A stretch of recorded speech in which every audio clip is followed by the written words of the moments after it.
వినాయక విగ్రహాన్ని ఎందుకు నీటిలో నిమజ్జనం చేస్తారో మీకు తెలుసా?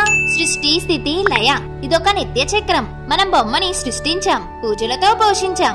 మరి లయం చేయవద్దా? లయం చేయడం అంటే ఆత్మను విశ్వాత్మతో ఐక్యం చేయడం. ఒక చిన్న అణువును బ్రహ్మాండంలో లీనం చేయడం. అంటే ఎక్కడి నుంచి వచ్చిందో అక్కడికే చేరుకోవడం. ఇదే సృష్టి, స్థితి, లయల చక్ర బ్రహ్మణత్వం. అందుకే పరబ్రహ్మ ప్రతిరూపమైన మట్టి వినాయకుణ్ణి పరబ్రహ్మ యొక్క స్థూల రూపమైన భూమిలో ఐక్యం చేయడానికి నిమజ్జనం చేస్తారు. సముద్ర జలాలలో, నదీ జలాలలో లేదా చెరువుల్లో నిమజ్జనం చేసినప్పుడు ఆ విగ్రహం కరిగి నీటి ప్రవాహంతో కలిసి తిరిగి మట్టి రూపంలో పరబ్రహ్మలో ఐక్యమైపోతుంది. ఇంతేకాదు, పూజలో వినాయకుడికి సమర్పించిన పత్రిలో ఔషధ గుణాలుంటాయి. అవి భూదేవి ప్రసాదించినవే.